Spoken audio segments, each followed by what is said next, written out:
प्रिय भक्तजन, आज हम आपके लिए एक कहानी सुनाने जा रहे हैं जिसे सुनकर आपके जीवन में खुशियां, समृद्धि और धन की बरसात होगी। यदि आप इस कहानी को सुन रहे हैं तो कृपया इसे अंत तक सुनें और इसे बीच में छोड़ने की भूल न करें, क्योंकि इस पवित्र कहानी को पूरा सुनने से मन वांछित फल की प्राप्ति होती है। आप इस कहानी को पूरा सुनिए। यदि आप शिव के भक्त हैं तो कृपया भोलेनाथ का अपमान न करें। एक समय पर माता पार्वती ने भगवान शिव से पूछा, प्रभु, कल एक भक्त ने मुझे याद किया। मैं उसकी प्रार्थना नजरअंदाज नहीं कर सकी और रात को उसके सपने में चली गई। तब उस भक्त ने मुझसे 3 प्रश्न पूछे। मैंने उससे कहा कि मैं स्वप्न में आकर उसके सभी प्रश्नों का उत्तर दूंगी। प्रभु, जब से उसने ये 3 प्रश्न पूछे हैं, मेरा मन विचलित हो गया है। कृपा करके मुझे इन प्रश्नों के उत्तर बताएं और मुझे संतुष्ट करें ताकि मैं अपने भक्त को इनके उत्तर दे सकूं। भगवान शिव ने कहा, पार्वती, ठीक है, तुम अपने 3 प्रश्न बताओ। मैं आपको पूरी कोशिश करके खुश करने का प्रयास करूंगा, ऐसा माता पार्वती कहती हैं। अब प्रभु, मेरा पहला प्रश्न यह है कि कौन सी महिला के जीवन में पुत्र नहीं होता। मेरा दूसरा प्रश्न यह है कि किस प्रकार के आभूषण पहनने से महिला या पुरुष की जीवन में दुखद मौत होती है। मेरा तीसरा प्रश्न यह है कि किस रंग की वस्त्र स्त्री को स्वर्ग में स्थान दिलाता है। भगवान शिव कहते हैं, पार्वती, तुम्हारे 3 प्रश्न अत्यंत महत्वपूर्ण हैं। जो कोई भी इन प्रश्नों के उत्तरों को समझकर जीवन में लागू करता है, उसे जीवन में और मृत्यु के बाद भी अधिक ज्ञान प्राप्त होता है। भगवान शिव जारी रखते हैं, पार्वती, मैं तुम्हें तुम्हारे 3 प्रश्नों के उत्तरों को एक छोटी सी कहानी के माध्यम से दूंगा जिससे तुम अच्छे से समझ सको। मगर मेरी एक शर्त है कि जब तक मैं इस कहानी को सुना रहा हूं, तुम्हें ध्यान से सुनना होगा। पार्वती बोलती हैं, ठीक है प्रभु, मैं आपको वचन देती हूं कि मैं कहानी को पूरे मन से सुनूंगी और इसके साथ ही आप हमारी कहानी में खो जाइए और कहानी के अंत तक जुड़े रहिए, क्योंकि एक अधूरी कहानी सुनने से हमेशा अधूरा ज्ञान ही प्राप्त होता है जो कभी भी जीवन में काम नहीं आता। तो आइए कहानी शुरू करते हैं। भगवान शिव बताते हैं कि पार्वती के नीचे पहाड़ों की एक गहरी खाइयों में एक छोटा सा गांव बसा था। उस गांव के मुखिया के पास 2 पुत्र थे। पुत्रों की शादियां हो चुकी थीं। मुखिया की पत्नी और मुखिया के बड़े पुत्र की पत्नी दोनों बड़ी ही कठिन और दुष्ट स्वभाव की थीं। इसलिए मुखिया की पत्नी अपने बड़े पुत्र की पत्नी को बहुत प्यार करती थी, मगर छोटे पुत्र की पत्नी बहुत ही अच्छे स्वभाव की थी और वह एक पतिव्रता स्त्री भी थी। घर के सारे काम उन्हीं को करने पड़ते थे। फिर भी मुखिया की पत्नी और उसके बड़े पुत्र की पत्नी हमेशा छोटी पुत्र की पत्नी का अपमान करती रहती थीं। भगवान शिव बताते हैं कि पार्वती के बड़े पुत्र की पत्नी के पास एक बेटा था। एक छोटी बहू थी जिसका कोई बेटा नहीं था। भगवान शिव कहते हैं कि मुखिया की पत्नी पार्वती और बड़ी बहू अक्सर छोटी बहू को उसके पुत्र न होने का ताना मारती थीं, लेकिन वह बेचारी कुछ नहीं कर सकती थी और हमेशा चुप रहती थी। अब मैं आपको मुखिया की छोटी बहू की कहानी विस्तार से सुनाऊंगा। इस कहानी से आपको आपके पहले प्रश्न का उत्तर मिल जाएगा कि किस स्त्री के भाग्य में पुत्र नहीं होता है। भगवान शिव कहते हैं कि पार्वती, मुखिया की पत्नी एक बहुत ही दुष्ट स्वभाव की स्त्री थी। उसके कुटिल स्वभाव के कारण सभी घरवाले परेशान थे, लेकिन उसकी सीधी सादी बहू सुकन्या को वह ज्यादा परेशान करती थी, जिससे उसे विशेष आनंद मिलता था। सुकन्या मुखिया के छोटे बेटे की बहू थी। बेचारी सुकन्या रोज सुबह अंधकार से भरी कमरे में अपने बिस्तर से उठकर राम के पास जाकर बैठ जाती थी और आधी रात को जब सब सो जाते, वह बिस्तर पर सोने की कोशिश करती थी। इसे करने के बावजूद मुखिया की पत्नी की नजरों में सुकन्या को हमेशा ही आलोचना का सामना करना पड़ता था। एक दिन सुबह सुकन्या घर के अंदर झाड़ू पोंछ रही थी। तभी मुखिया की पत्नी वहां आई और बोली, तेरे हाथों में जादू है क्या?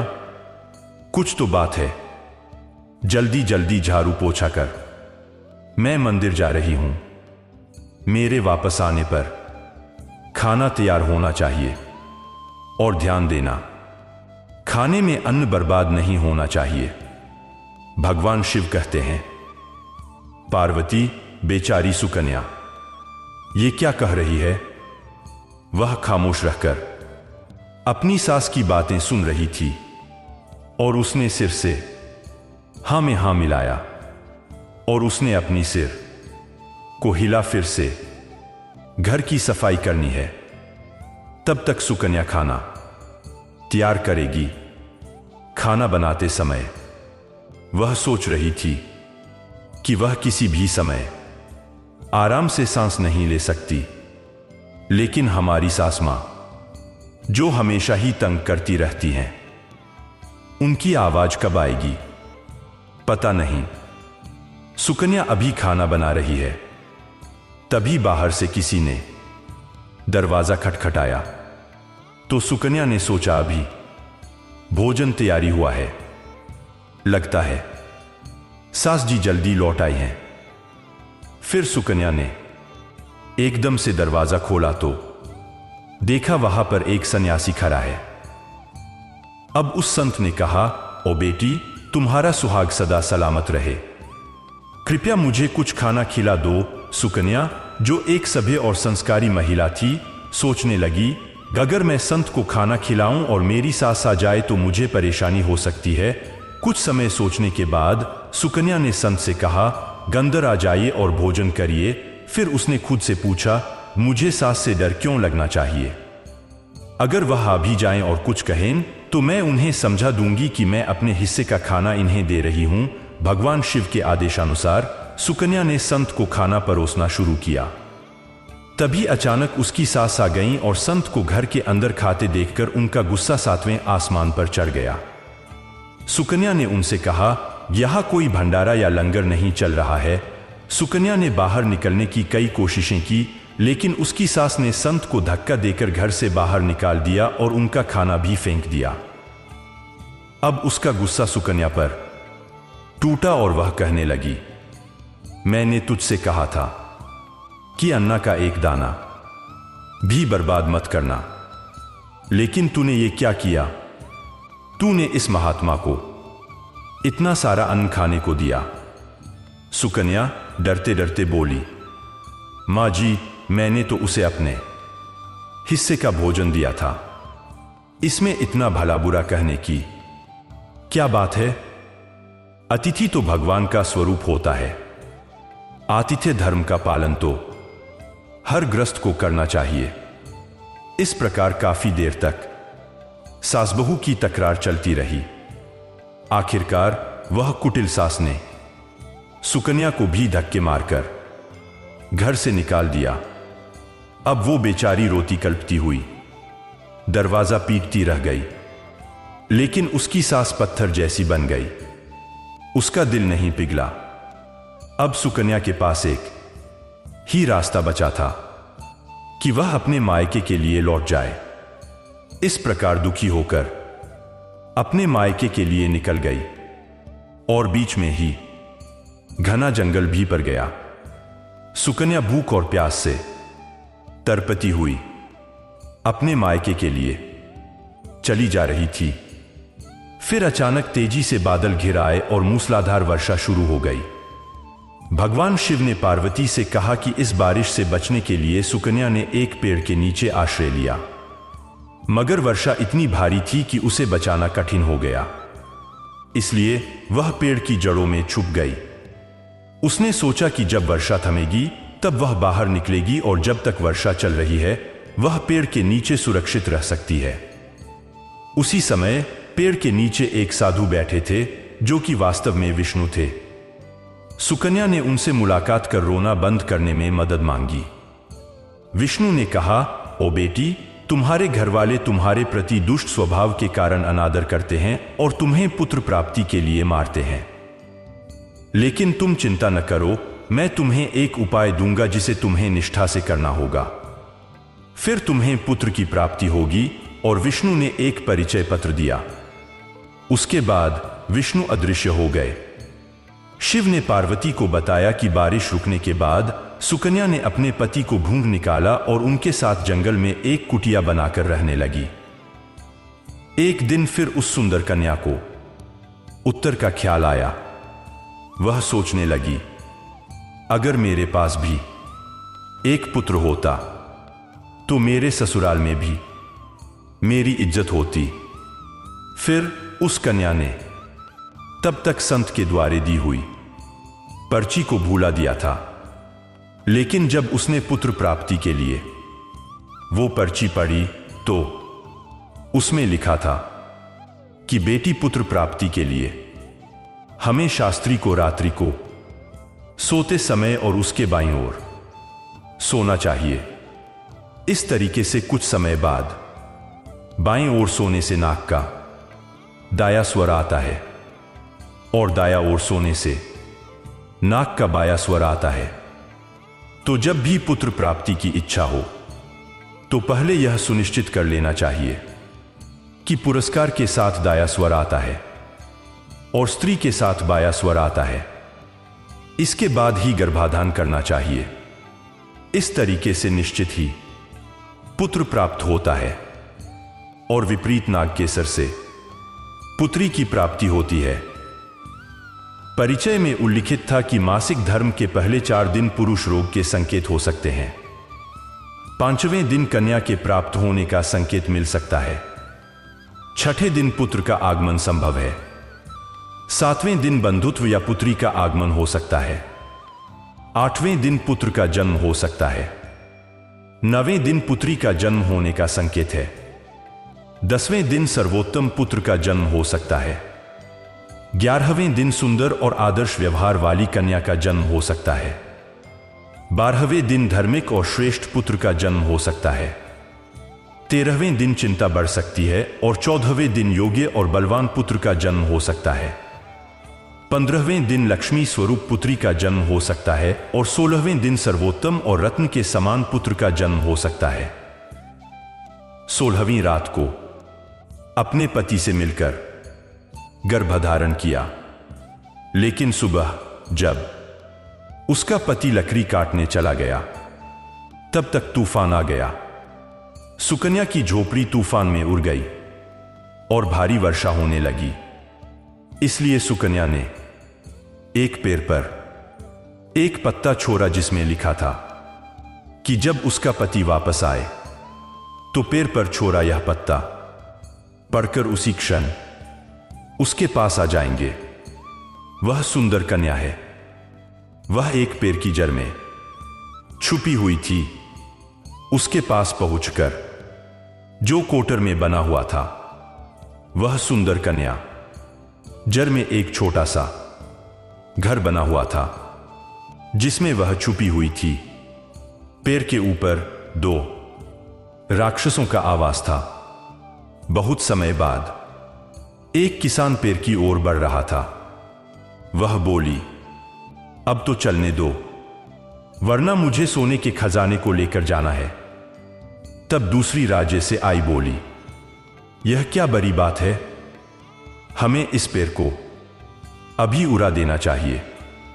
इसके बाद वह किसान पेड़ के पास गई और बोली, इसे अब उड़ा दो, वरना मुझे सोने के खजाने को लेकर जाना है। इसके बाद पेड़ अचानक उड़ने लगा। वहीं पर सुकन्या क्वार्टर में छिपी हुई थी, थकी और हारी हुई। जब पेड़ उड़ने लगा, सुकन्या की नींद खुल गई और उसने देखकर घबरा गई कि पेड़ के उड़ने के कारण क्या हो रहा है। फिर जब सुकन्या ने कोटर से बाहर झांका तो पेड़ की डाल पर 2 राजकुमारियां बैठी दिखाई दी। सुकन्या ने स्थिति को समझते हुए समझौता किया और सोचा, अब क्या होगा। जिसके बाद एक पल के लिए जब पेड़ उड़ रहा था, वह सोने के खजाने के पास पहुंच गई। वहां दोनों राज्यों में भूख लग रही थी, इसलिए वे शिकार के लिए निकल गईं। अब हमें उन दोनों राज्यों से बाहर निकलना चाहिए। जब वे वहां पहुंची सुकन्या क्वार्टर से बाहर निकली और चैन से सांस ली। जैसे ही सुकन्या ने सोने की रेत को देखा, उसे यकीन हो गया कि यह सोने की रेत है। फिर सुकन्या ने अपनी धोती के किनारे में जितनी रेत बांध सकती थी उसे बांधा और चुपचाप सोने की रेत ले ली। बदलाव के बाद वह उसी रूप में पुणे आई और छुप गई। यहां पर तुम उस सुंदर क्वार्टर में जाओ और उन्हें वापस आने दो। वे दोनों फिर अपने राज्यों से पैर पर वापस आ गए और वह एक दूसरे से बोलने लगे, आज हम खूबसूरत भोजन करके पूरी तरह संतुष्ट हो गए हैं। अब हम वापस वहीं जाते हैं जहां से हम आए थे। ठीक थोड़ी देर में वो पैर उड़ करके उसी स्थान पर पहुंच गए जहां से वे शुरुआत में आए थे। वह सुंदर क्वार्टर में ही वो सुंदर लड़की छुपी रही। वह राजसी पैर से बाहर नहीं आई। वह सुंदर लड़की अभी भी वहीं क्वार्टर में छुपी है, जब तक उसे किसी कारण से पैर से बाहर नहीं जाने दिया गया। और जैसे ही रात का समय आया, वह सुंदर लड़की सोने की रेत लेकर क्वार्टर से बाहर आ गई।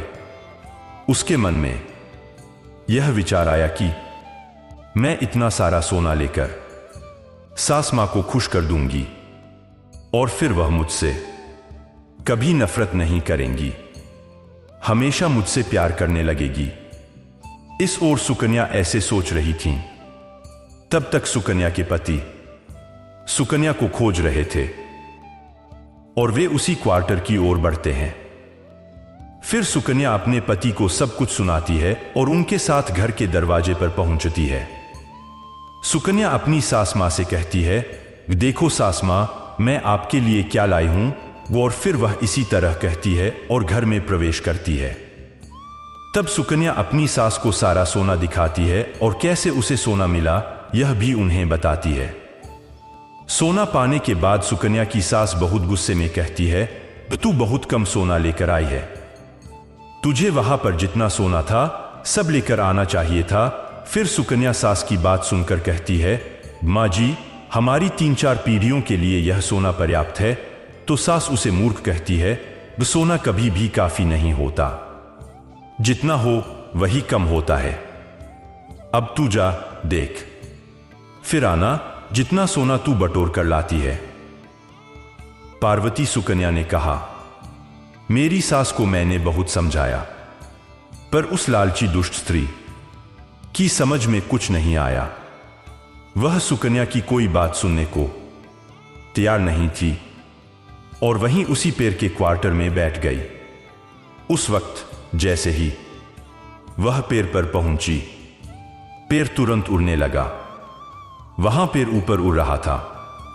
सुकन्या की सांस बेहद खुश थी, क्योंकि वह सोच रही थी कि आज मैं बहुत सारा सोना इकट्ठा करूंगी। जब सुकन्या ने यही बात सुनाई तो एक राजकुमारी ने कहा, चलो आज हम स्वर्णद्वीप पर जाकर मछलियों का स्वाद लें। फिर जैसे ही राजकुमारी ने मछली की ख्वाहिश जताई, पैर बिल्कुल मछलियों की ओर उड़ चला। यह सुनकर राक्षसियों की बात को सुनकर वो लालची स्त्री संयम नहीं बिगाड़ सकी। उसने तुरंत बोला, क्यों जा रही हो सोना? टापू की बजाय मत्स्य द्वीप की ओर चलो। राजकुमारी ने जब यह सुना तो उसे समझ आ गया कि क्वार्टर में कुछ छिपा हुआ है। उसने उस लालची महिला को उठाकर नीचे पटक दिया। जब वह महिला जमीन पर गिरी तो उसकी प्राणों की गणना हो गई। इस सूचना के मुखिया तक पहुंचते ही वह अपने छोटे बेटे के पास गया और कहा, बेटी, मैंने पहले ही समझाया था कि तुम ऐसा काम नहीं करोगी, लालच नहीं करोगी और बेटियों के साथ ऐसा व्यवहार नहीं करोगी। मैं क्या करूं? वह मेरी बातों को नहीं मानी और आज उसे उसके कर्मों का फल मिल गया। वहां पर सुकन्या अब अपने पति के साथ सुख संपन्न जीवन का आनंद उठा रही है। फिर समय पूर्ण होने के बाद सुकन्या को एक बड़े ही आशीर्वाद स्वरूप पुत्र की प्राप्ति हुई। फिर वह सुकन्या अपनी गोदी में पुत्र को खिलाते हुए देखकर उसकी आनंद की कोई सीमा नहीं थी और उसने विष्णु और लक्ष्मी का दिल से आभार व्यक्त किया। वही सेठ के बड़े बेटी जो सुकन्या को पुत्र के लिए हमेशा डांटती रहती थी। जब सुकन्या को पुत्र की प्राप्ति हो गई और धन भी प्राप्त हो गया तो सेठ की बड़ी बहू ने सुकन्या के सामने हाथ जोड़कर अपनी गलती के लिए माफी मांगी। फिर सुकन्या एक बड़ी ही पतिव्रता स्त्री थी, बहुत ही दयालु स्वभाव वाली स्त्री थी, इसलिए वह अपनी जेठानी को क्षमा कर दिया और जो सोना वह लाई थी उसका आधा हिस्सा वह अपनी जेठानी को भी दी। इस तरह सरपंच जो अब उसके छोटे से पुत्र का वात्सल्य देखता था, उसके पूरे परिवार के साथ खुशियों का आनंद लेने लगा। तुमने पूछा था कि कौन सी स्त्री के पुत्र नहीं होता, तो ध्यान से समझो। विष्णु के निर्देशित नियमों के विपरीत जो काम करते हैं उनके भाग्य में पुत्र नहीं होता। इसलिए वे भाई बहन जो पुत्र या पुत्री की कामना रखते हैं उन्हें यह कहानी बार बार और ध्यानपूर्वक सुननी चाहिए और अपनी इच्छानुसार संतान की प्राप्ति करनी चाहिए। अब भगवान शिव कहते हैं, पार्वती, तुम्हारा दूसरा प्रश्न था कि कौन सा गहना पहनने से स्त्री या पुरुष की दर्दनाक मौत होती है। तो जान लो, वह है लालच रूपी गहना, जिसे पहनकर मुखिया की पत्नी ने सोने के लालच में कोटर में घुसकर रात में नीचे गिर गई और उसकी दर्दनाक मौत हो गई।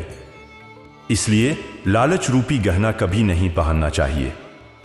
भगवान शिव कहते हैं, पार्वती, अब तुम्हारा तीसरा प्रश्न था कि कौन सा श्रृंगार करने से स्त्री को स्वर्ग में स्थान मिलता है। तो वह है चरित्र रूपी श्रृंगार, अर्थात चरित्रवान और पतिव्रता स्त्री मुखिया की छोटी बहू सुकन्या की तरह, जो मृत्यु के बाद स्वर्ग में जाती है क्योंकि उसका चरित्र बहुत ही उज्जवल था। हर स्त्री को, जैसे कि मुखिया की छोटी बहू सुकन्या जिसका चरित्र बहुत ही उज्जवल था, स्वर्ग में स्थान मिलता है। इतना कहकर भगवान शिव अपनी बात पूरी करते हैं। आशा है कि यह वीडियो आपको पसंद आया होगा। यदि आप शिवजी के निष्ठावान भक्त हैं तो कृपया चैनल को सब्सक्राइब करें, वीडियो को लाइक करें और कमेंट्स में हर हर महादेव लिखें।